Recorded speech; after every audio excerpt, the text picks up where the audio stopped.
আগের ব্লগে তোমাদের বলেছিলাম যে জন্মদিন বাড়িতে যাচ্ছি, আর সেখানে আমরা পৌঁছেও গেছিলাম। আর পৌঁছে যাওয়ার পরে এখানে বার্থডে বয়কে যে যার মতো গিফট পড়াচ্ছে। আর এখানে আমার বউ দিয়েছিল একটা এখানে ব্রেসলেট, আর সেটা দেখে হাসি করছিল। তারপরে এখানে সবাই যে যার মতো ব্রেসলেট দিয়ে দিল বা গিফট দিয়ে দিল। আর এখানে দেখো বার্থডে বয়ের জায়গাটা দেখো কত সুন্দর লাগছে, আর নতুন জামাই এখানে পোজ দিচ্ছিল। আর সেটা দেখে আমাদের বউগুলো সবাই হাসাহাসি করছিল। তারপর বার্থডে বয় এখানে চলে এসেছিলো তার পজিশন নিতে। আর এখানে দারুণ লাগছিল বার্থডে বয়কে।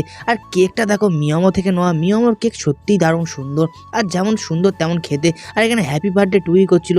আর এখানে জামাইবাবু, দিদি, আর এখানে বার্থডে বয় যেখানে সবাই ছিল। আর এখানে সুরজিৎ দেখো বউগুলোকে নিয়ে এখানে দেখাচ্ছে যে বন্দুক কিভাবে চালাতে হয়, আর বন্দুক দিয়ে কত সুন্দর আলো বেরোচ্ছে। আর সেটা দেখে এখানে বউগুলো নাচানাচি করছে, দারুণ মজা লাগছিল। তারপর এখানে বিকেল 4টে বেজে গিয়েছিল খেতে খেতে। আর আমরা চলে গেছিলাম ছাদের উপরে, যেখানে ছিল মটন বিরিয়ানি স্পেশাল। আর সেটা নাকি খুব ভালো হয়েছিল, আর সত্যি ভালো হয়েছিল। আর আমরা হাত জমিয়ে খেয়ে নিলাম। আর